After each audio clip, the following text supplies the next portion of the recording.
Hello everyone, it's Girl Got Game, and welcome to another Gander video. Today, I'm going to be taking a look at Pearlglow Cafe, Sweet Crumb Kisses by Studio Ghost Legs.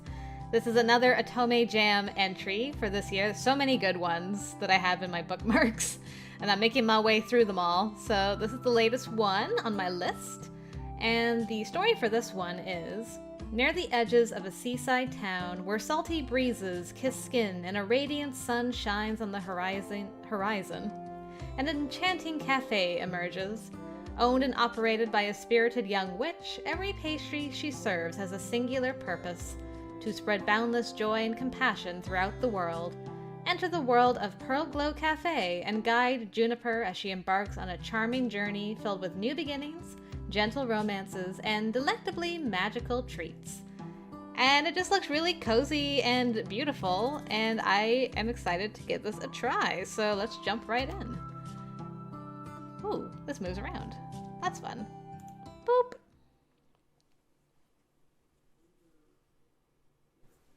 To my dearest daughter, as you begin your new journey, let me tell you about all the love you will find in this world and the magic it will bring.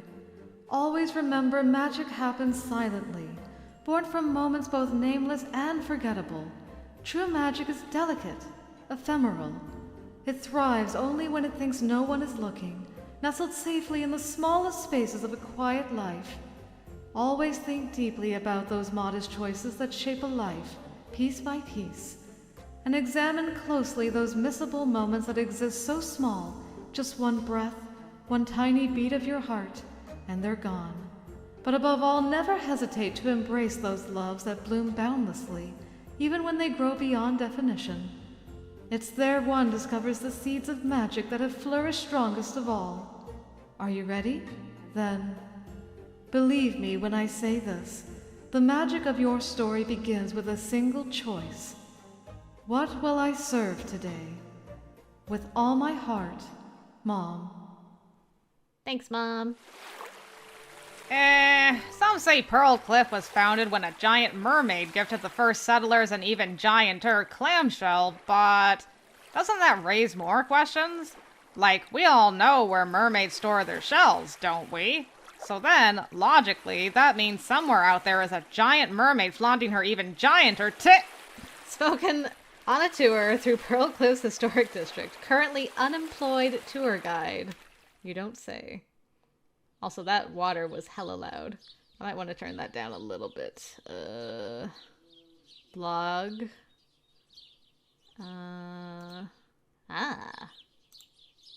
Excellent. Let's just turn that down a little bit. The birds are okay, but anyway, there we go. The sun-bleached town of Pearl Cliff isn't awake. Not yet, anyway. The morning sun has only just crested the horizon, painting streaks of soft yellow and cream through the sky. Second by second, the colors spread, blending steadily with the emerging pale blue. Gosh, everything is so pretty. I, however, was completely unable to sleep. The primary reason stands stiff and stalwart before me in the form of a locked oak door to a small cafe I can finally say I'm the proud owner of. I slip the key into the lock, but no manner of twisting or jiggling convinces the rusty tumbler pins to yield. Come on, you shiny, well-oiled, very hard-working little lock. You know you want to open. The last word leaves my lips and ka-chick! The lock yields and the door opens. Yes! Finally! I give the wooden frame a consoling pat. Of course, thank you for such diligent service. I appreciate you keeping everything safe until I could get here. With you standing in the way, nary a thief or illicit scoundrel would dare intrude, I think. When in doubt, sweet talk the inanimate objects around you, especially the ones with belligerent personalities. They want to feel appreciated just like we do for all their efforts.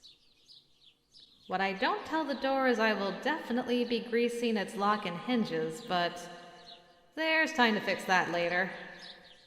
Right now, my excitement propels me forward like a kite tumbling through gusts. I all but trip over my feet stepping through the door.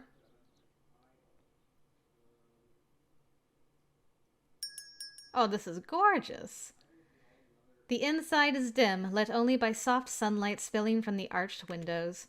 There's no curtains, perfect for teasing the outside world to peek within, and even better to encourage patrons to lose themselves in the swelling waves that wash distantly over Pearl Cliff's beaches.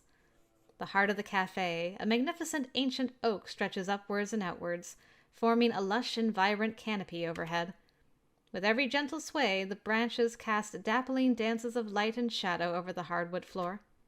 Remnant specks of dust glimmer among the foliage, left behind by extraordinary days long forgotten and longer past, but still, they happened. Now they've done their best to grow small and create space for what the present brings. The sight of it all fades my bristly nerves into a strange, serene peace. Tears prickle at my eyes. Oh, goodness. I've never seen anything so beautiful. It's even more enchanting than the former owner described. So much charm and love emanating from every corner. I take a deep breath. My lungs swell with hope, my heart with joy. I never imagined a new beginning could feel so magical. I flick on the lights and ignore the one in the furthest corner that flickers a few seconds longer than the others. There'll be time to fix that later too. Because right now, in this moment, there is only one thing that needs doing. It's time to open. And I can't wait to get started. So step 1, make sure there's enough food for everyone who takes time out of their day to stop by. I approach the pastry case counter and drop a hefty cookbook onto it. The Brooks Family Cookbook. A grimoire of delicious recipes, enchantments, and all things culinary magic only unlockable with whisk and wand. Preserved by old magic, the leather binding is still a pristine robin egg blue, though inside there's hundreds, maybe even thousands of recipes inside, curated in just as many years. Unfortunately, seeing so many lives come and go, with each witch imbuing different parts of themselves and their magic within these pages, this cookbook has developed a rather troubled personality. It outright refuses to show its full catalog to anyone, only revealing the recipes it thinks the user needs. Even the most saccharine of sweet talk can't win it over. But maybe today of all days, it truly knows best. The book chuffs a teasing, paper-soft snicker that tickles against my fingers.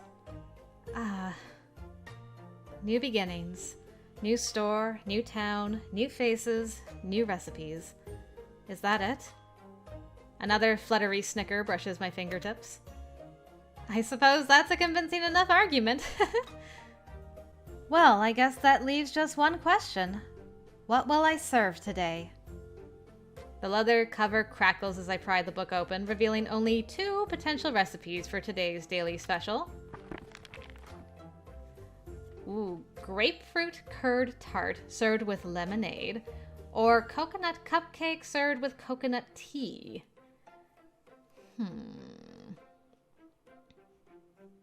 Oh, you can even check the recipes? Hold on. Ooh. By Grandmother Raspberry, 1789. Allow me to introduce the most delightful tart I've ever crafted, a confection that exquisitely marries the singy sweetness of a soft grapefruit curd with the crispness of a poppy seed crust. Ingredients: grapefruits, poppy seeds, egg, sugar, salt, pie crust. See my other recipe. Ah, for the pie crust. Magical effect. Perfect for endless energy. Only 1 nibble is needed and then no task will be left unfinished. Be warned, eat too many and your body will be unable to keep up. Perfect pairing, frozen mint lemonade. The citrus will double the tart's impact and longevity, while the mint will provide a soothing effect for the soul. And then by Brie Brie, 1813, coconut macadamia cupcakes. Elevate this classic vanilla cupcake with a swirl of sweetened meringue buttercream, a salty macadamia custard, and crown it all with a fudgy coconut ball and a halo of toasted coconut flakes. Undoubtedly delicious. Magical effect. The heartiness of the macadamia nut and coconut will imbue anyone who eats this with a headstrong courage to tackle those problems they'd rather avoid.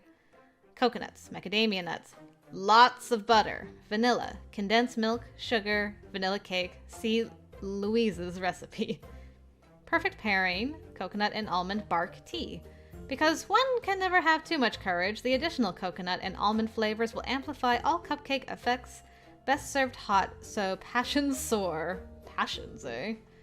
Well, I'm not a coconut fan, so I'm gonna go grapefruit. Ooh, grapefruit curd tarts. The zesty curd sounds absolutely delicious.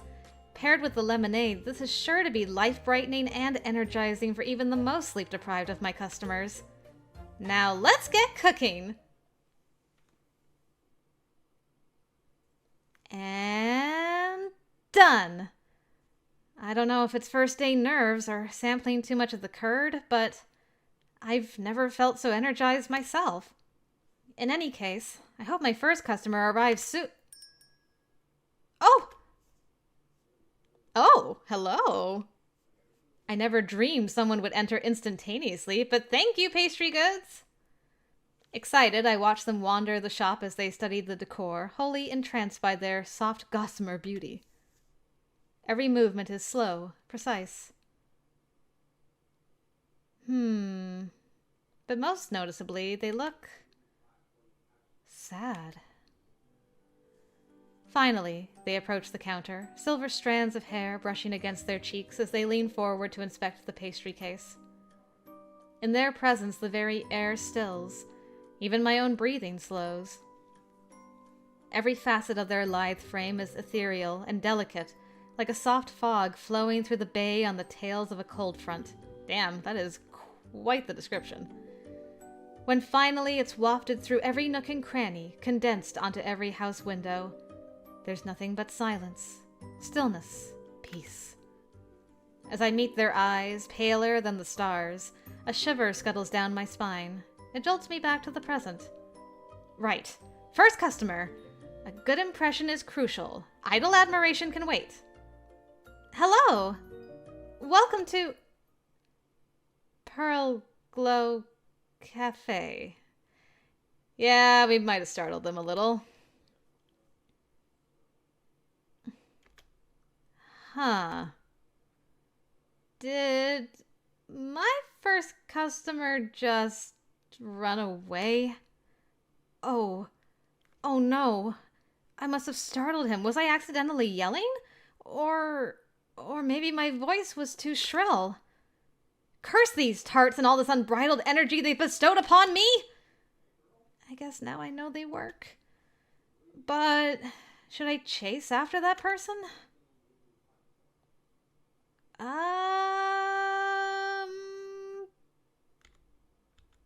Yes.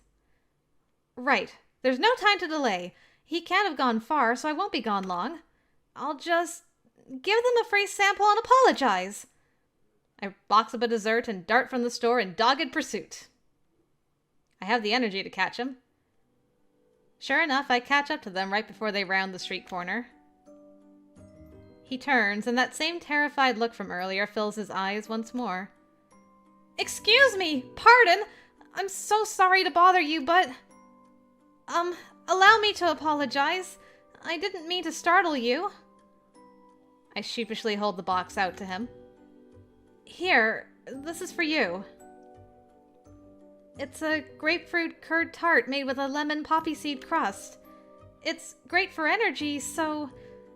if you feel tired, eating this will give you a powerful boost to see things through. Oh no!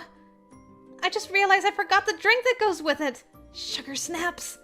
Well, if you ever feel like coming back to the shop, your next treat will be on me to make up for all the inconveniences I seem to keep causing you today.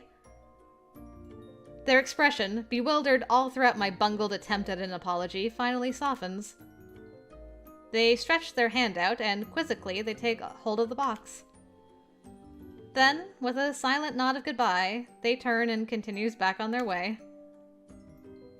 Well, with that taken care of, I guess I'd better get back to the shop. Hopefully they'll come back one more day later. Reinvigorated at having smoothed things over with my first customer, I return to the shop. only to be greeted by a man, broad-backed and looming over the pastry case, unaware of my entry. Before me, his shoulders stretch like a horizon.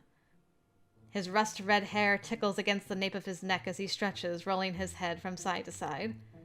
How lucky to have another customer so soon. Why you blushing, though? Unfortunately, as I approach closer, his tapping index finger and the scowl on his face becomes apparent. He taps a hearty beat against the counter, rhythmless and impatient. With a huff, he crosses his arms. Oh dear, I am not getting a good feeling about this. But even in the face of insurmountable annoyance, a witch must stand firm. I clear my throat, preparing to give the cheeriest greeting I can muster. Hi! Well... Look, I don't care if you are in a hurry. You ain't passin', so shut it and get in line, buddy. Oh. I've been waiting who knows how long, but is anyone around? Nope. Maybe the owner had to take a shit?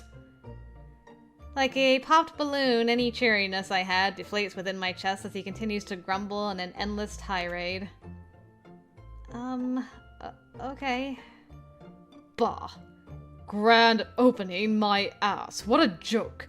They must think 'cause they don't have to work hard, others don't have a job to get back to. Pfft. No doubt this asshole is fresh from the mainland, too. All soft-fingered and pigeon-toed, wearing their fancy silks. But they're just trying to make a quick buck off us before they hightail it back home. I'm so sorry for inconveniencing you, sir, truly. Huh? He turns, noticing me for the first time.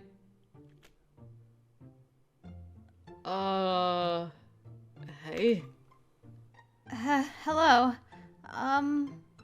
Welcome to Pearlglow Cafe. Thanks. So, you from around here? No. I'm the, asshole fresh from the mainland. Wait. You're the owner of this cafe? Yes? Seriously? Yes? Shit. And then for the second time in one day, my customer leaves without a word of explanation. He thought you were cute, and then you called him out for being a dick, and then he's like, crap, the cutie called me out for being a dick. Welp. He rushes past me, almost tearing the door from its hinges in his hurry to get as far away from me as possible. However, rather than darting down the street like my other customer, he merely stops on the other side of the door. Tempted as I am to chase after him, I retreat behind the pastry counter with a defeated sigh. Where I should have been all this time if I wanted to avoid irritating yet another of my potential customers. Sorry, random red-haired boy. From there, I watch the tall man as he stands just on the other side of the door. Once more, he crosses his arms. A muffled thump echoes through the cafe as he rests his head against the glass, chin tilting toward the sky. No doubt, trying to dispel the annoyance I've caused him, he shakes his head and sends his hair swaying. Then, before I can deliberate further, he squares his shoulders and re-enters. Well, welcome back to Pearlglow Cafe, sir. I'm so sorry for inconveniencing you earlier. Huh? What? Wait. Why are you apologizing? I'm the jerk with the big mouth, so... I'm sorry. I shouldn't have said what I did. It's your opening day, right? So... Of course you're going to be busy, not like I'm your only customer. Well, I mean, as far as I can tell, I'm your only customer, but... You know what? Never mind. Not important. For all I know, you saw someone needing help, and you rushed to their aid. You're obviously what I mean is you're obviously a compassionate and caring woman. Only natural you'd go to help them, right? And Yeah, that's, that, I guess.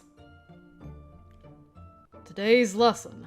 Don't be an impatient asshole. He sniffs, short and sharp, and then scratches idly at his nose. Anyway, I'm Graham Reed. Sorry you got stuck with me as your piss-poor welcoming committee, Miss... Oh, Juniper Brooks. It's a pleasure to meet you, Mr. Reed. Cute. Pardon? Nothing. Just a sneeze. So... His lips purse as he bends over, studying the food on display. Aw, he's got it bad for you, girl, but I can't blame him because you're a cutie. You got any specials? Oh, yes, of course. Today's special is a grapefruit curd tart, and it's served with a tall glass of iced lemonade. If you're feeling tired, listless, worn out, the magic within is strengthened by the dual citrus pairing, so you'll find yourself with endless energy soon after consuming it. Huh. I must be even dumber than I thought. What do you mean? Well, I don't understand any of what you just said. The food is... magic? Oh, only the daily special. Everything else is just guaranteed to taste delicious. Huh. Don't know why I assumed the line on your sign out front about magical pastries was just some sort of shady advertising scheme. Guess that says a lot about me. So, why do you only have one magic thing a day? That's just a limit of my current abilities, unfortunately. Ideally, everything I serve would be magically enchanted so I could meet the needs of anyone who enters looking for a certain effect. But with my current skill set, it's easier to ensure the magical effect is evenly distributed when I work in small batch quantities. I wouldn't want anyone to accidentally perish because they ate an improperly balanced banana muffin and wound up overstimulating their conscious mind by remembering every tiny thing they've ever forgotten in their entire life, you know?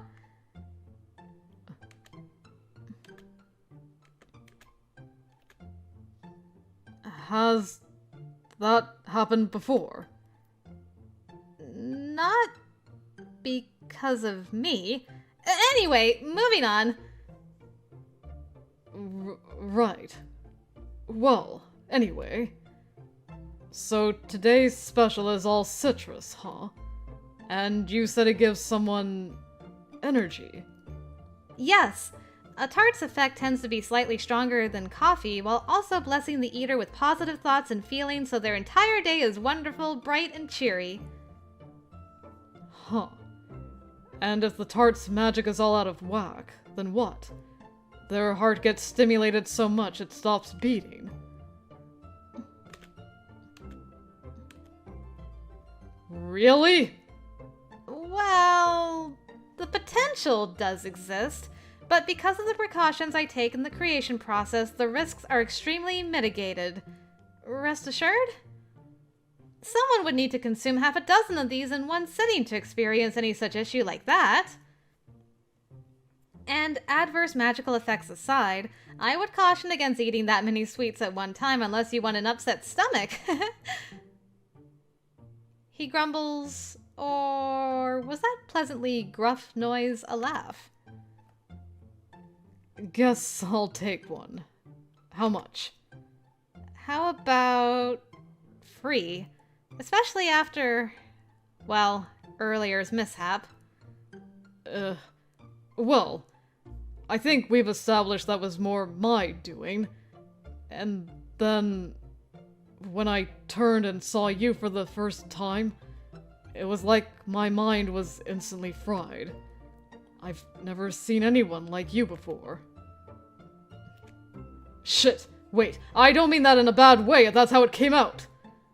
I've never seen anyone as beautiful as you before. You know what? New life lesson. Let's just ignore me. Like I said, I'm dumb. So, anyway, I'll just take that pastry to go. please? Of course, Mr. Reed. Coming right up. You two goobers are so cute. With his pastry and drink gathered up, I pass them over the counter. Mr. Reed takes them an arm and nods goodbye. As he leaves, I think I catch a soft smile of satisfaction spreading across his lips with every step. As soon as the door tinks gently behind him, I erupt into giggles. What a handsome and strange man.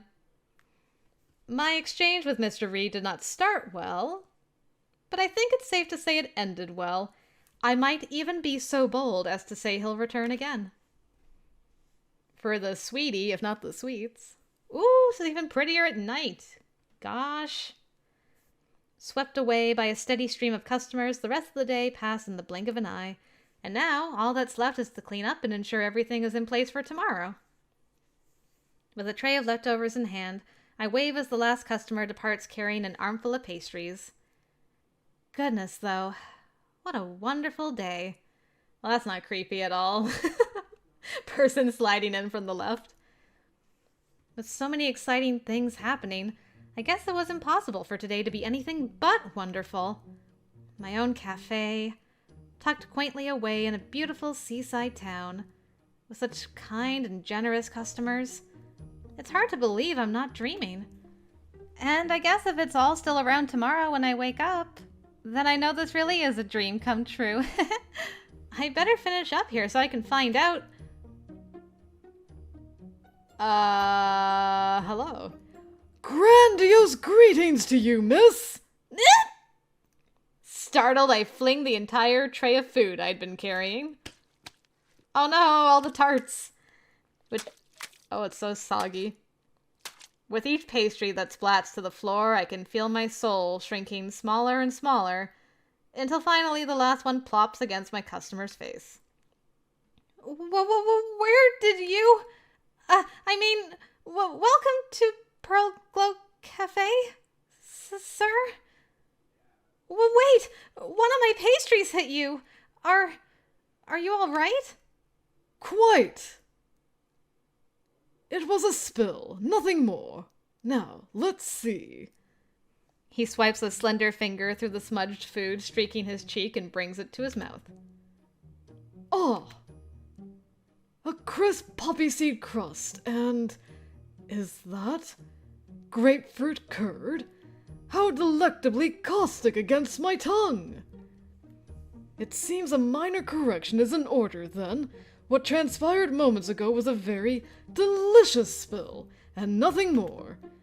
And, judging by the delightful tingle spreading to the tips of my fingers, the smile threatening to burst through my lips so soon after sampling, should I presume you are a witch, and this establishment a magical cafe?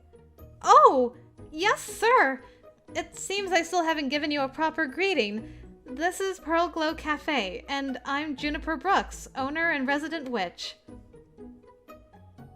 And I feel I should also mention I don't splatter most of my customers with pastries.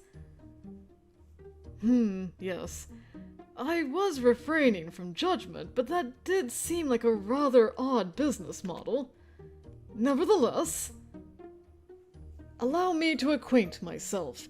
Briar Ash, pertinacious nomad, peerless in my pursuits, with an ambition to capture the very essence of erudition itself. In summation, ever onward. What?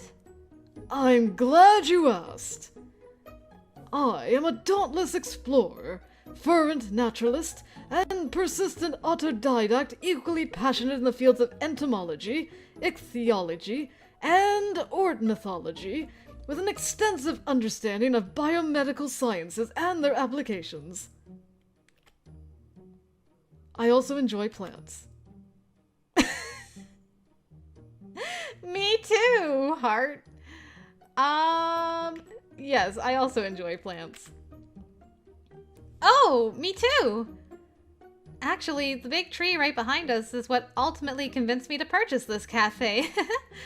When the former owner described it to me, I knew instantly this would be the perfect location. I see. Thank you for sharing that knowledge with me. It is indeed a fascinating and stunningly unique feature. I would say it was a choice well made. I've never seen anything quite like it. Actually, since you say you are interested in botany, you may be interested in what I have to say. Did you know here, on this very island of Pearlcliff Bay, a rare herb is rumored to grow known as the Mythica botanicus? Colloquially known as whisperleaf, it possesses dainty pearlescent blossoms that glimmer like stardust beneath the moon, and serrated leaves that melt like wax between the fingers. Legends of old say it contains many properties: corporeal rejuvenation, boundless wisdom, invincibility in battle, and prophetic visions. Oh my, I've never heard of such a thing before. It must be very rare. So, you're visiting Pearlcliff in search of that plant, then? What did you call it? The mythical... herbical... The Mythica botanicus! And no, not at all. My purpose in Pearlcliff Bay is purely one of leisure. I heard the beaches here were quite nice, with a fine white sand softer than any pillow. That's not to say I am not still diligent in my research, of course.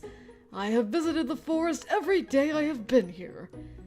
If whisperleaf exists at all, its reported properties are undoubtedly fictitious and exaggerated. It's well known the alchemist Guillaume Leclerc, deeply ashamed by his years-long quest for an anti-inflammatory remedy for his gout, would often fabricate other, more exciting causes to rally crew behind. All this is heavily detailed in his 3-part 1783 manuscript, Voyage à mer Necré, Explorations, Découvertes et les vertus de guérison des jeux animatiques, if you would like to learn more. And I probably butchered that French title, sorry! Did I ramble too much? No, not at all! Goodness! You're very knowledgeable, almost like a walking encyclopedia. I feel like I should be paying to listen to you lecture at a university, not here in my cafe. Oh, good. I'm relieved you think so. I would be more than happy to answer any questions you may have, about anything, in fact. And should I not know the answer, I assure you I will find out. Well, I must confess, I am still a little confused. So you're a scientist or a doctor of some sort? You seem astute in your judgments, so whatever title you think fits me best, then I will happily answer to it, Miss Brooks. Then let me officially welcome you to Pearlglow Cafe, Dr. Ash. Truthfully, I wish I could say I understood more of what you've told me tonight, but, well, I think your knowledge far outpaces my own. There is no shame in not knowing. In fact, isn't searching for answers the most exciting part of life? That much I can agree with. Now, if I may be so bold as to say, of all the places I have traveled, I have never been more immediately enraptured and felt such an arrest of spirit than by here. Your cafe is absolutely rife with charm. Truly a delight to be able to bask within it. He stretches his hand toward me, and a few chips of dried mud crack and sift to the floor. Immediately, he retracts his hand. Well, oh dear. It seems I may have inadvertently brought some of the forest floor along with me after yesterday's excursion. Apologies. Too distracted by the flying pastry mishap of earlier, it's only now I truly get a good hard look at the man before me. He's covered in dirt and flowers and vines. He is charming, inquisitive, intelligent, and certainly sharply dressed, but more than that, from head to toe, from boot to fingerless glove to hat, Dirt clings to every inch of Dr. Ash. Every inch. For a moment, a small part of me wonders if he is secretly a mud golem, recently given birth by Swamp and Twig. At his feet, a trail of dirt, leaves, and twigs begins, leading directly behind the front counter and through the kitchen doors out of view. Dr. Ash. Miss Brooks? Did you come from the kitchen? Yes, I believe so. I see. And just how long have you been here within this shop? What is the current time? A little past 7 at night? That late! Goodness! Well, let me see. I shall start from the beginning. I returned from yesterday's excursion early this morning, 4:03 a.m. to be precise, when I realized I was famished. It is then I noticed a sign for this cafe, and I proceeded to enter through the back door. I see. And why through the back door? Well, the front one was locked, which I believe to be an oversight, given that the sign out front read 6 to 4 every day. I see. And what happened next? After entering through the back door... Well, I believe I promptly fell asleep. The room I entered into was pitch black, and in my sleep-deprived state I must have interpreted that to mean I was already sleeping, so I lay down. Until, of course, I woke up. At which point, I rose from the floor and remembered my initial purpose for entering the cafe, to find food. It is shortly after that I encountered you. I see. Dr. Ash, I'm not certain how to tell you what I have to say. Worry not.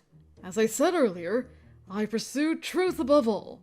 Please know I eagerly await whatever it is you have to say. Then you should know the door you entered leads to the storage room and should have been locked, an oversight on my end, so I think I should take responsibility to some degree, but, well, I guess that brings me to something else. Pearlglow doesn't open until 10. Oh, and as it's past 6, we are technically closed now. The problem at hand is becoming clearer. I don't want to presume, but I think you may have read the hours for the tailor next door? Madame Gilfrey's shop, perhaps? So, if I understand correctly, you're telling me that in my sleep-deprived state, I read the wrong shop hours, broke into your store, and then proceeded to take over a 12-hour nap. And that by appearing unexpectedly behind you in the manner in which I did, I caused you to fling an entire tray of pastries, and thus your potential profits, to the ground. Yes, Dr. Ash. I think that about sums it up. Oh dear. I am so terribly sorry, Miss Brooks. Truly, truly repentant. You would be well within your rights to bar me from the premises. I would hold no ill will should you see fit to make such a decision.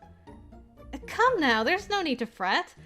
I'm sure this sort of thing happens all the time, especially to new businesses still working out their, door locking processes.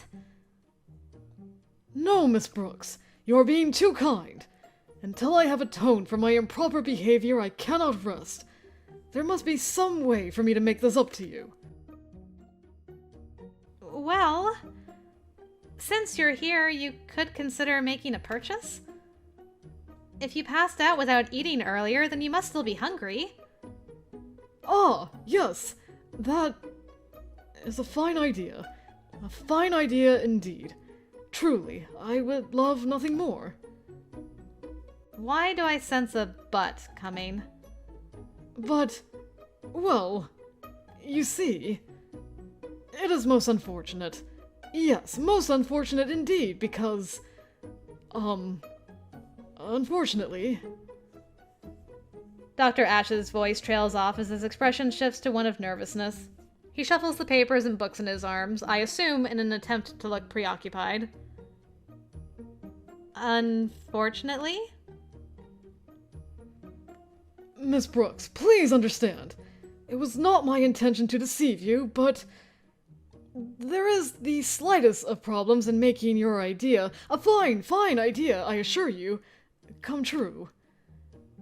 Some may even consider this problem an insurmountable barrier to success. Alright, so you're broke. Got it. Dr. Ash! Okay. Your first instinct will be a negative one, but I implore you to try and understand. Primarily, I sleep amongst lush foliage and dense bracken, surrounded by wilderness, dining only on that which I can forage. Nuts, berries, the occasional small prey mammal. Dr. Ash? Well, you see, it's a fine, nutritious diet, but also a free diet. So, you have no money. So I have no money. And at that, I laugh, loud, long, and uncontrollably.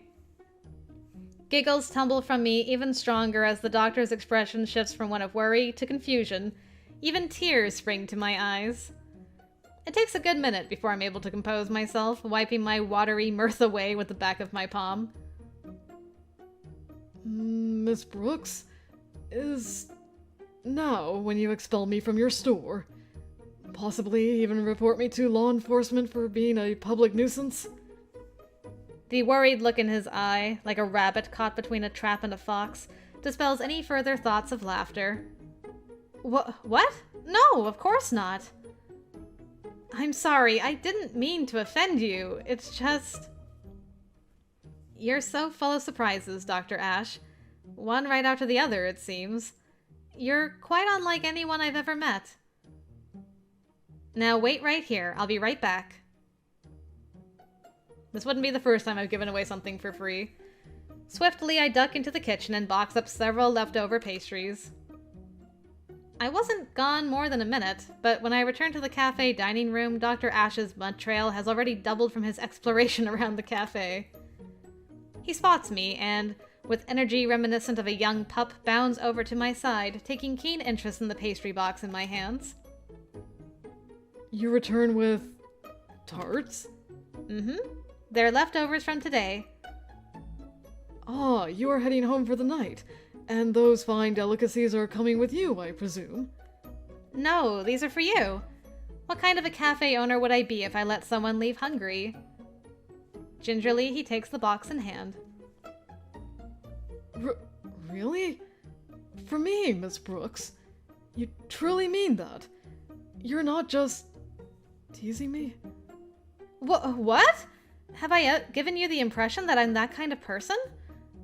Although, I suppose I did laugh at you earlier when you confessed your financial plight, so maybe I really am that kind of person. Oh dear, my mother would be so disappointed in me. No! Apologies, Miss Brooks, that's not what I intended. But... Are you sure? Surely this is too much kindness to be shown to a complete stranger. Well, you shared your knowledge with me earlier, so now it's my turn to share what I have with you. After all, food's whole purpose is to be eaten, right? So think of this as a trade. Also, maybe you could help clean up some of this mess? Mysteriously, it seems to keep growing. Sheepishly, he turns to survey the mud and spilled pastries, before rounding back on me with a resolute nod, his eyes set with more determination than ever before. First, I clean.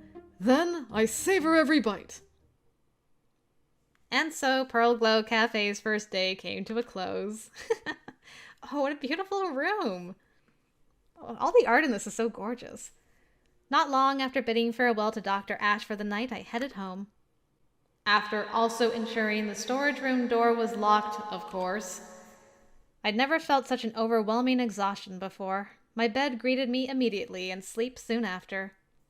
That night, my dreams were sweetened by the mysterious, strange, and charming people I had met. I moved to Pearl Cliff, hoping to discover a recipe all my own, one that I'll be able to add into the family cookbook. Not once did I imagine my new life would be filled with so many beautiful people. Whatever is in the water here, it's truly something remarkable. Magical, even. I wonder if I could bottle it and sell that too. The possibilities are endless. You know what I heard, and this is coming straight from my cousin, so you know it's true. Anyway, she said Sonny O'Keegan heard from his wife.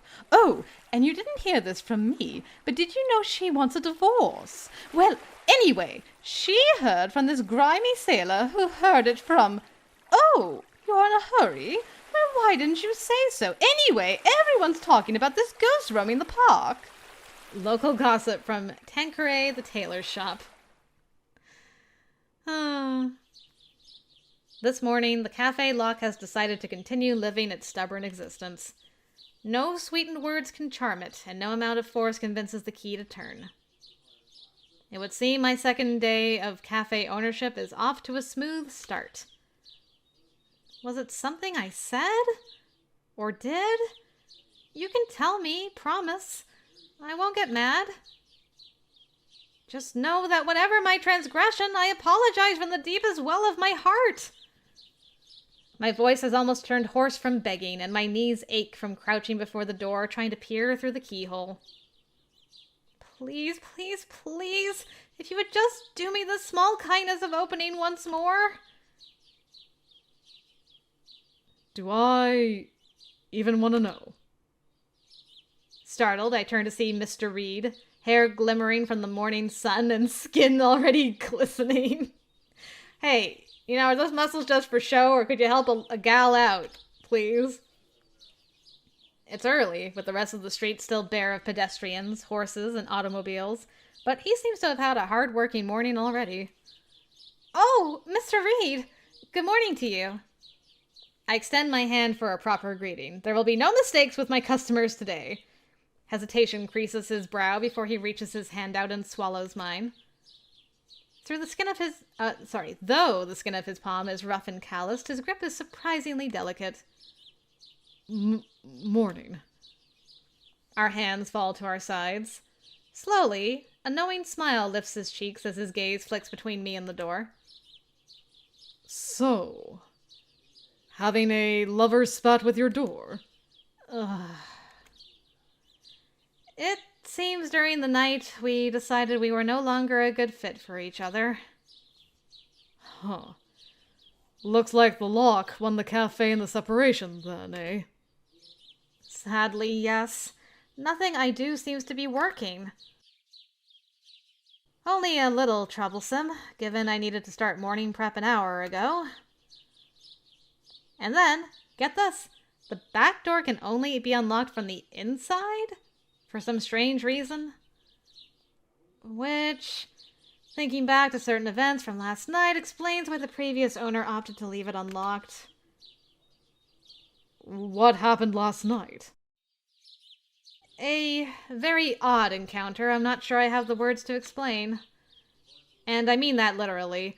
There were many, many words being thrown around I still need to look up in a dictionary. There's that grumble laugh again, deep and bassy. Bassy. Yes, bassy. Bassy. Anyway. Well... He pauses, one hand scratching the back of his neck as he picks through his next words carefully. I could take a look. I mean, if you want, that is. I'm pretty good with my hands.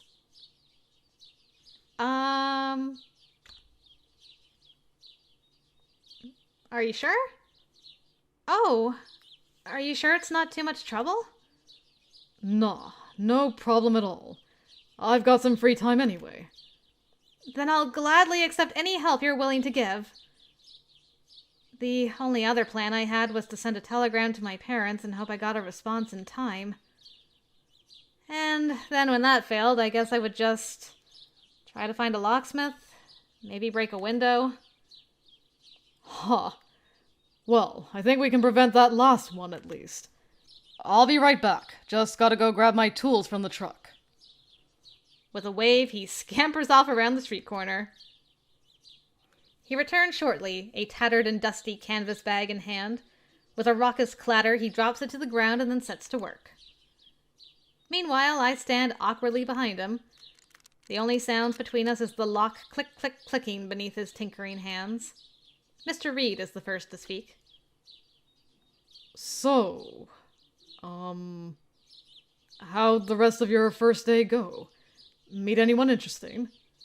Well, I guess I met Dr. Ash last night, and he is definitely what I would classify as interesting.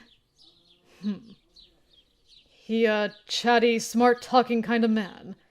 Ditzier than a squirrel on caffeine. Liable to snap like a twig if he breathes too deep.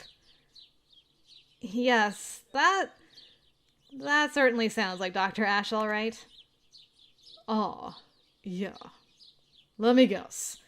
He's the source of last night's events. It sounds like you know him quite well. Yeah, I know him. He's only been here about a week, but he certainly makes an impression. Definitely, interesting. Seems like a good enough guy, I guess. He offered to take a look at one of my pregnant cows when he first got here. She wasn't eating or drinking right. Real sick and losing far too much weight. But he gave her some kind of herb that fixed her right up. Aha! So he's a vet! I had such a hard time piecing together what he was telling me yesterday. Nope. Definitely not a vet. He made that clear enough. He's... Honestly, I don't know. Maybe he's just too smart for someone dumb as me to understand. Aw, I don't know about that. By fixing my door, you're doing something pretty clever right now, I think. Just in a different language. No. This is nothing. The conversation dies like a swatted fly, then. All the while, Mr. Reed continues tinkering. He lowers his eye to the keyhole, inserting thin metal sticks and twisting the doorknob on occasion. My job, then, is to reignite the conversation. I sort back through everything we've spoken about so far, searching for something to latch onto. So you work at a farm? Own it, I guess. Took over a few years back when my pa got too sick to work. Oh no, how is he doing now? He's fine. Still too frail to run things, but he certainly nags like it's a full-time job. Aw, you must stay pretty busy then. Yeah, busy is one word for it. Exhausting is another, but is what it is, I guess. Our bodies all give out one day or another. I know it's probably not my place to tell you to make sure you're well rested, Mr. Reed, but it is important to take care of your body.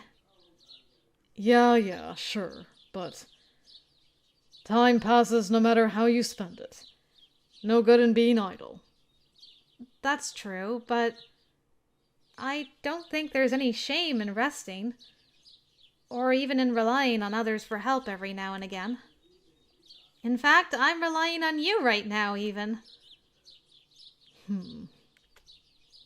I can't tell if he's displeased by what I've said, or merely deep in thought. Either way, I decide it's best to divert conversational course to something else. Well, like I said, it's not my place to nag, so what does your farm produce? You mentioned cows, so I want to guess dairy? Beef? Yup. Cheese, cream, beef, we do it all. My mom maintains a pretty sizable garden, too, so I sell off whatever extras she has at the local market. what else? I guess we also have chickens, a few donkeys. Oh, and a horse, though he's a bigger ass than the actual asses. Oh, wow! Really? I've never been on horseback before. Seriously? Never? No, never. Hard to find horses in the city these days. And even here in Pearl Cliff, it seems most people have switched to automobiles. Huh. Yeah. Fair enough assessment, I guess. Me personally, I've had a horse most of my life. Used to be how I got everywhere, but someone was practically giving my truck away for free, so I figured why not. I still ride him around the bluffs. Sunrise views never get any better than that. Aw, to be able to overlook the ocean on horseback with the sun rising far off in the distance? That sounds like a truly unforgettable experience. What's your horse's name? Everyone always asks that. Oh no, what is it? Mr. Reed sighs, an incredibly low and irritated sound. His full name is Princess Seastar Gilbert Sweet Potato the 70th. And before you say anything, my little sister is the one who named him. She was only 2 when we got him. What? That's such an adorable name. You think so? Well, feel free to just call him Gilbert. That's what I do. Though when he's aggravating me, sometimes I call him Baked Potato and threaten to throw him in the oven. Anyway, don't let his name fool you. He's an old nasty thing now, always in a sour mood. Worse than a barrel of piss and vinegar. Right now, we've got a few peach trees at the edge of our field flowering, and he's obsessed with them. Spends all afternoon eating every single peach. If we want any for ourselves, we gotta trick him into his stall with a trail of sugar cubes, or he tries to chomp us to bits. With every word about his farm and family, Mr. Reed's face lights up brighter and brighter. Seeing the apples of his cheeks pop with every slight smile is not only endearing, but it sends my heart fluttering. You must have fun spending so much time outdoors, surrounded by nature and animals. Your life sounds absolutely amazing. He shrugs, the conversation spark dying again. For his smile to fade like it did, I can't help but think I must have said something careless. I study the freckles smattering the back of his neck, the faded scars stretching over his forearms, and the sweat slicking his brow. He has a tough exterior, yet I only sense regret and sadness coming from Mr. Reed right now. Mr. Reed, is there something else you'd rather be doing with your life? Than getting covered in cow piss. He laughs. There's no bitterness to it, only a sad acceptance. I don't know, Miss Brooks. I try not to think about it. Mr. Reed straightens and then presents the entire door to me, free of its hinges. So, well, anyway, here's, your door. You're free to enter now. I see that. You had to remove it, though? Is the entire door broken? Does it need to be replaced? Oh, no. No need for that. Can't prove it without taking the doorknob apart completely, but I think the tumbler pins inside the locker seized. Around here, with all the rain and salt spray, it happens more than you'd think. Rust forms pretty quickly. I see. I never would have known that if not for you. Yeah, well, you probably could have kept trying the lock, and eventually you might find some luck and get it to turn, but I don't know. The solution I came up with was to remove the door from its hinges, so you can at least get started with your work. Anyway, let's head on in. You've got more important stuff to do than listen to me jabber about doors. I stay close to his heels as he heads inside, door in tow. Such a cutie. Once inside, he props the door against the wall. So, if you're all right with it, I think I can remove the lock and bring it to a buddy of mine. He should be able to truly fix it. I could, swing by again once he's done to reinstall it, too. If that's not a problem. More like if that's not too much trouble for you. I really, really appreciate all your help, Mr. Reed. Graham. You can just call me Graham. Graham, then. But only if you call me Juniper. Well, I'm glad I was able to help you, Juniper. I'll, finish up here and then get on out of your way. Of course. Thank you once again. And with a final nod, we part ways. How lucky Mr. Reed Graham appeared when he did. Any later, and I don't know if I'd have had time to get everything prepped. But no matter.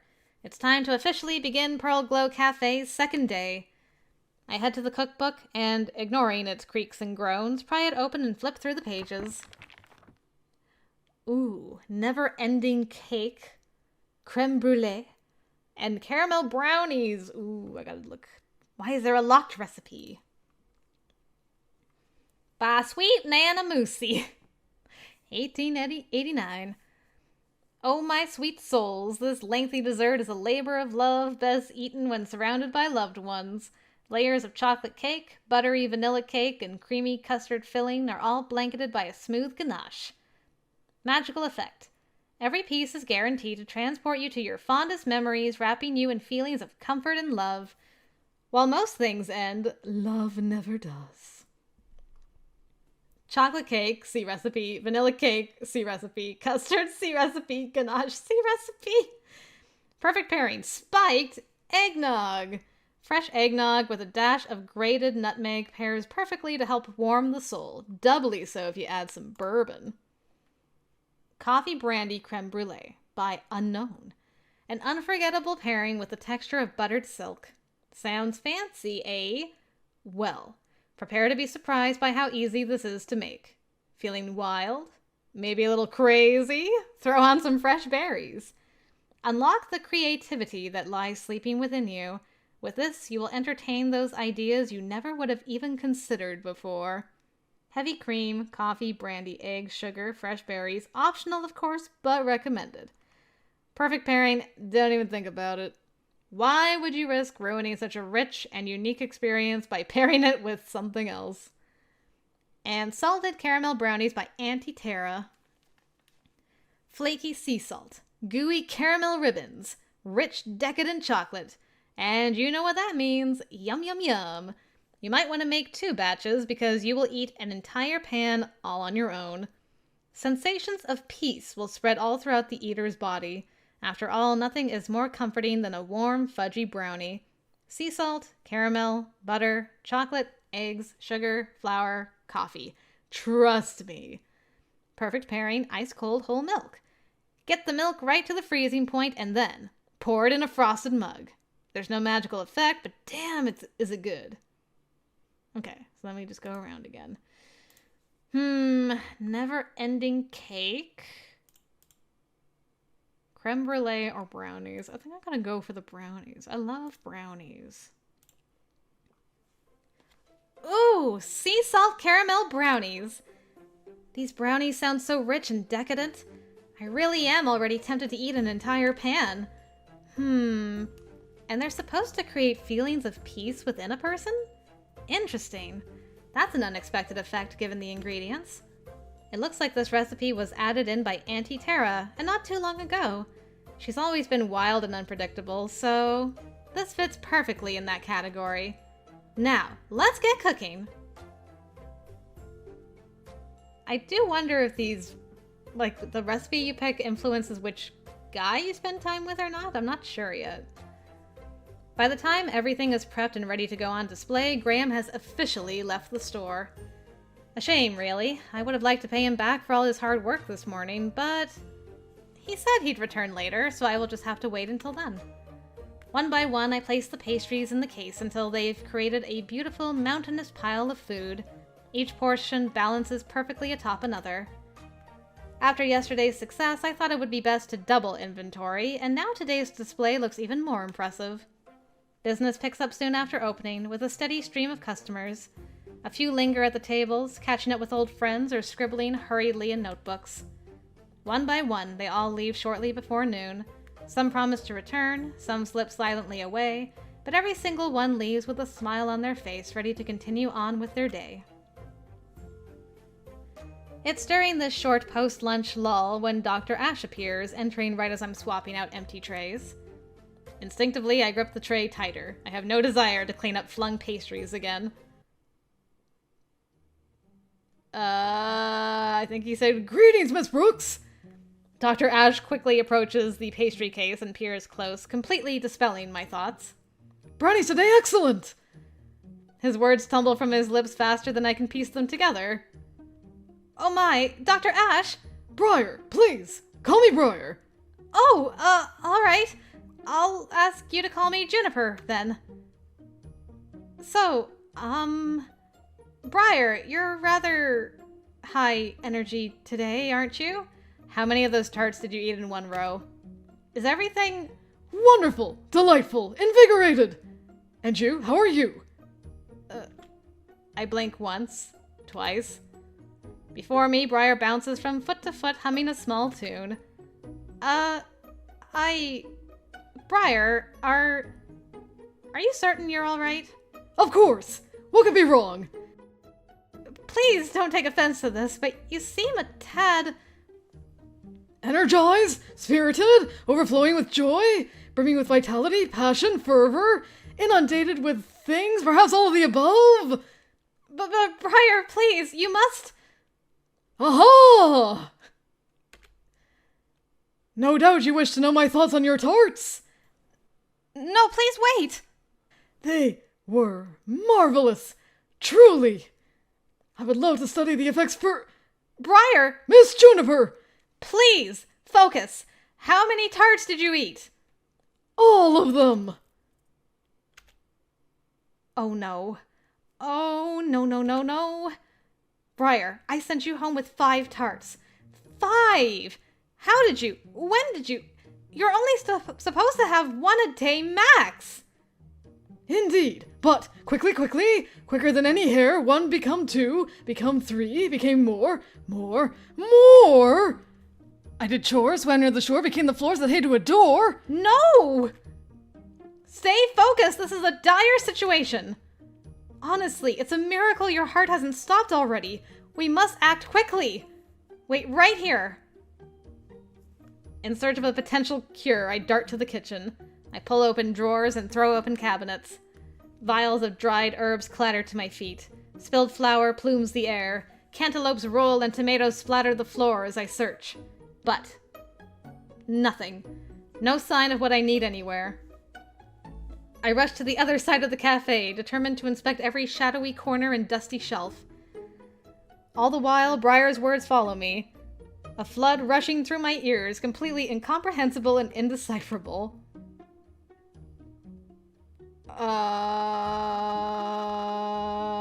Okay.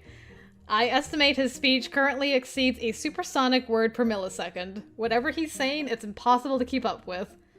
Only after exhausting all the logical hiding places do I finally find what I've been looking for. It was hidden behind the door that Graham had propped against the wall earlier. A sachet containing chamomile, magnolia bark, and valerian root, all known for their natural calming properties. Did it slip off when he removed the doorknob? No matter. With this, there is a chance I can save Briar.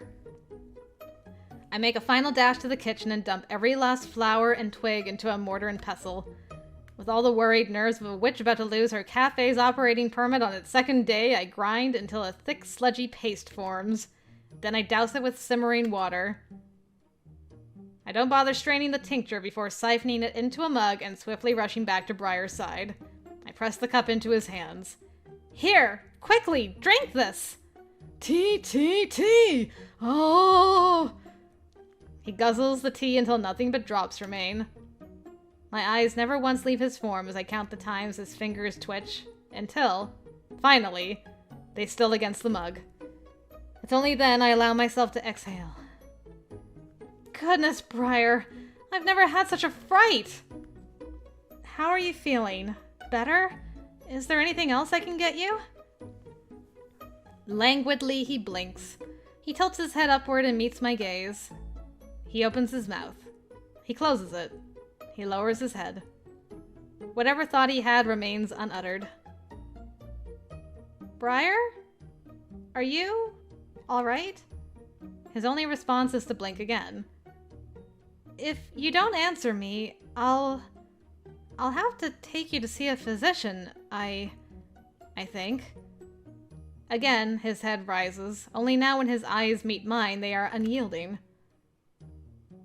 Your brows are furrowed, Miss Juniper. Are they? And your usual smile. Gone. Because of me.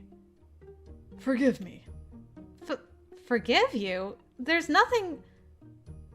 He lifts a hand, and before I can react, his fingers touch the space between my brows. There, he rubs small circles. But, Briar, what? Yet again, it seems I have inconvenienced you, Miss Juniper. Each pass of his fingers slowly eases the tension and worry that have settled into my spirit. Gentle and knowing, it's a touch that heats my skin. Before long, his hand falls back to his side and he sighs. Oh, I'm sure you find me little more than a nuisance. No, not at all. I was only worried for your health. I certainly could have handled the situation better. And I definitely should have been more clear about the dangers of consuming multiple magic pastries. Honestly, I'm the one who should be apologizing to you.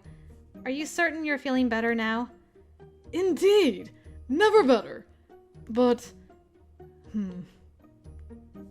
What is someone like me to do when confronted by someone like you? At this rate, you will never want to go on a picnic with me. Wait, what's this about a picnic? Could you repeat that? No, it was nothing at all, Miss Juniper. Don't mind me. And then, with shoulders slumped, he heads to a table and plops into a chair. There, he rests his head against his palm and mumbles quietly to himself. Yes. Don't mind me. I'm just going to... In seconds, he's snoring. I have to stifle a laugh. Once more, it seems Briar has fallen asleep within my cafe. If he truly ate every single tart last night, it's unlikely he found a wink of sleep until now. Thank goodness he wandered into the cafe and not into the woods. After a little rest, he should feel more like his usual chipper self. I watch his chest rise, fall, and then rise again before continuing with my day, promising to check on him routinely. Phew. It's as I'm dusting shelves that a cold front washes over me. I turn, startled to meet eyes paler than the sky. Oh, it's you! Apologies. Without the doorbell, I didn't hear you enter. Welcome back to Pearlglow. Thank you so much for giving us another try. Can I interest you in today's special? The quiet person. Their head tilts delicately to the side. First they blink, then I blink, then they blink again. And that is how we spend the next few seconds, silently blinking awkwardly back and forth at one another. Or maybe I could get you a sample? They nod. Great! They follow me to the pastry case. I reach in and pull out a tiny brownie chunk. They extend their hand and I plop it in. So, today's special is a sea salt caramel brownie served with a plain glass of milk in a frosted mug. I know it sounds plain, but this combo is actually wonderful for creating feelings of peace and contentment within one's body. And I think we could all use a little more peace in our lives, don't you? They take teeny tiny itty bitty nibbles, truly relishing the food. Only once it's gone do they look back toward me. Well, what do you think? They blink, preparing to speak, their lips part, only to seal shut once more in rigid silence. They avert their gaze. The apple of their throat bobs, and their eyes shift from one corner of the bakery to the next. One hand tugs at the fabric of their coat. Are they unable to speak? Or maybe they are just very, very shy. Either way, I can talk enough for the both of us. If you need more time to decide, that's perfectly okay. And if you didn't like it at all, please don't feel pressured to take anything. In fact, you can have a sample anytime you need help deciding. In any case, I'm very appreciative you took time to stop by today.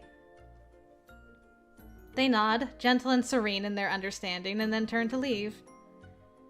Before they step through the door, they give me a small wave. Bye-bye! Come again soon! I'm sure it's just a trick of the light, but if anyone were to ask, I would swear they disappeared as soon as the sun touched their skin. Nani?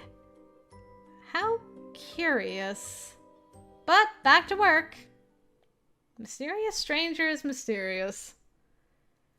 Before I could blink, the rest of the day passed before my eyes. The hours slipped away in a whirlwind of bustling activity and left today feeling even busier than yesterday. Briar left shortly before the sunset with a box of treats to go, after forcing him to promise he'd only eat one magical pastry a day, that is. At first, he deemed the treats unnecessary, insisting he didn't want to inconvenience me further. He said he wouldn't have any issues foraging in the nearby forest, but when he noticed the caramel ribbons running through the brownies, he stopped refusing and called the combination a master class in food pairings. I think I should have been nervous with how eager he seemed to take it then, but of all the magical effects, that one poses the least danger. If anything, it will mellow him out substantially. In any case, I'm still so relieved he thought to stop by today. Given the magically addled state he was in, things could have gone much, much worse. Thank goodness the day unfolded like it did. It's only when the breeze ceases that I emerge from the flowery mess I've created in the back. Graham stands near the entrance, reinstalling the door. Oh, Graham! I didn't know you had returned. Apologies for not greeting you earlier. He grunts in acknowledgement. His lips are curled tight around a small metal rod. A piece of the door, I assume? Can I assist in any way? Another grunt, followed by a terse headshake. He slips the metal pin through the hinge barrel, and then, with a few twists from his screwdriver, the door is situated back where it belongs. He turns to face me. Nah, sorry. You're good. Was actually trying not to disturb you. Oh, please, distract me. I've spent all afternoon fighting with my cookbook. What? Never mind. Silly witch stuff. So, was your friend able to repair the lock? Yup. Said he didn't even need to replace the lock. Just soaked it in some kind of rust remover. That's a relief. I really owe you now. Speaking of, are you hungry? Let me get you something to eat. Sure. Just got a few more screws to tighten and I'll be right over. I head to the pastry case and begin packing a bag of treats for him. As promised, Graham quickly finishes his repairs and joins me at the counter before too long, a satisfied smile lifting his cheeks. All right. Should be good as new. No rusty locks will stand in your way tomorrow. And if they dare to try, I would just give him the old Graham treatment. If that's the plan, make sure to knock him around a little too. Sometimes you gotta flex your muscles and show him who's boss. He leans against the counter and I become all too aware of his flexing muscles. Yeah. That's definitely great, actionable advice about big, powerful muscles, and I will definitely be taking that to heart. Anyway, here. I slide the pastry bag toward him. Huh? What's this? He picks the bag up and peers inside. My treat to you, as we discussed earlier. What? No way, this is all for me. It absolutely is. I have to repay you somehow. Thanks is how most people do it. Thanks isn't enough. Without you, I most likely would have had to close or call a locksmith or something. But none of that matters because of you and all your help. So, take the food. Nope. Can't do that. This is way too much. The bag's about to bust at the seams. Sorry, but you don't have a choice in the matter. Feel free to share with your family, or keep them all to yourself. Either way, this bag is all yours, so do with it what you will. A familiar grumble reverberates through the air. All right, well, I'll take it, but that just means I owe you now. That is absolutely not how this works. Undeterred, he turns from the counter. His eyes scan the room, bouncing from wall to wall and corner to corner. Come to think of it, I did see a few shingles on your roof that could do with replacing. Wait! And I think I felt a few squishy floorboards when I was walking around. Could swap those out.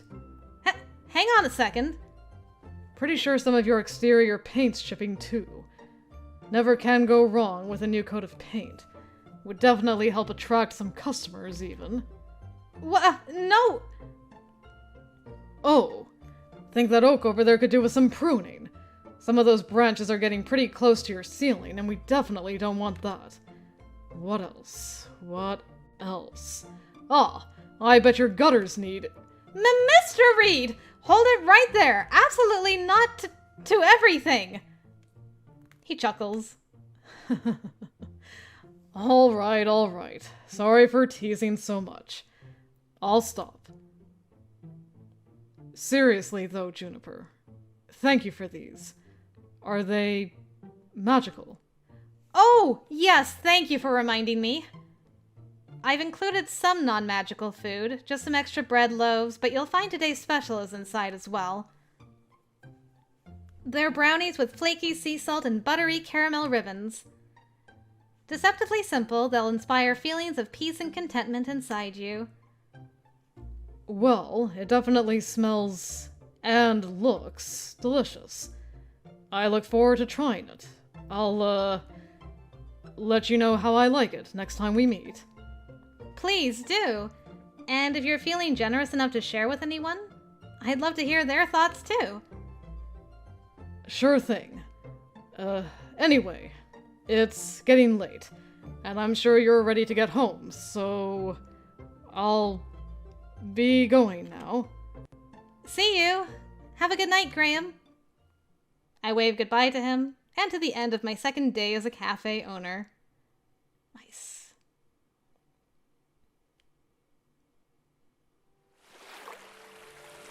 Day 3.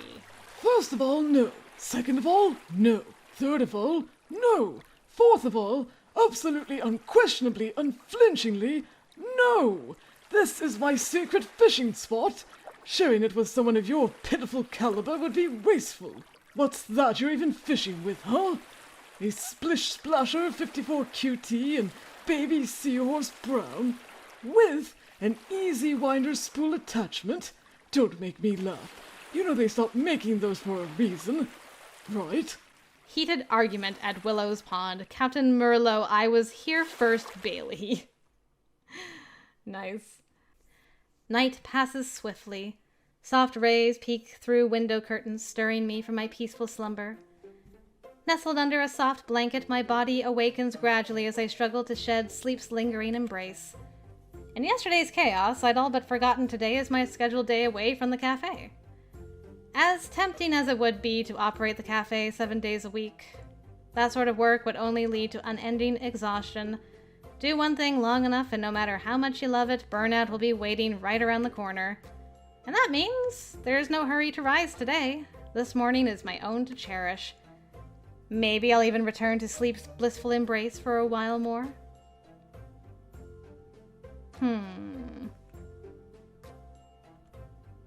Sure. My eyes drift closed. Before long, sleep creeps upon me. My dreams are a chaotic mashup of events over the last few days. Thanks to the cafe, I've met so many new people. A few in particular have left a lasting impression upon me. I'm sure to some, the events of the past few days are forgettable. When compared to the extraordinary, overlooking the beauty of the small moments becomes all too easy. So because of that, I don't know that I would ever want to live a grand world-changing adventure. I want to cling to the magic found in the everyday occurrences, invisible to most, just waiting to be acknowledged. A smile shared with a stranger, a kind word spoken, a fleeting interaction. They might seem inconsequential, but how far will their ripples stretch? Can that smile evolve into laughter and shared stories? Can that kind word plant a seed of inspiration? Will that interaction blossom into a relationship that bridges the gaps between two hearts? It makes me wonder, what hidden potential is just lying in wait, hoping to be discovered today? Pearlglow Bay has a huge trade industry, and there are a few places I've been looking forward to visiting on my day off. The Harbor District, to check the market for unique, specialized cookware from around the world and rare ingredients. The Historical District, to visit local museums and bookstores. I've heard a few customers discussing the collection of cookbooks for sale, so who knows what inspiration I'll find in the pages of a book. The Park and Recreation District to, well, visit the park and experience some of Pearlglow's renowned nature. A good walk always helps clear the head of old cobwebby thoughts to make room for new ideas. If all goes well, hopefully by the end of today I'll have an amazing and unique concept for my special recipe. Now, where should I go? Unfortunately, I think I'm going to have to end it there, guys. I've played this for quite a while now. I just looked at my clock. I'm like, oh boy, I've been playing for a while. I guess that goes to show you how much fun I was having with this, though. This was great. I'm seriously invested in these characters and the story. The art was beautiful, and I'm really curious about the mysterious stranger, that like quiet person. What their deal is. Are they a ghost? What are they? Man, I'd love to get more answers, but I'm gonna wrap it there for today. I hope you guys enjoyed. Thank you very much for joining me. If you would like to check this out, I will have a link to this game. It's on itch.io. I'll have it in the description down below. So yeah, if you'd like some answers, if you'd like to try some different recipes, then I encourage you to play this game for yourself and let me know what happens. I might have to play this in my off time to find out what happens myself. I had a great time playing this. Thank you to Studio Ghost Lakes for making this game. I love what I played so far, and I definitely want to play more, but I'm going to wrap it there for right now. So yeah, thanks again, guys. Until next time, I will see you later.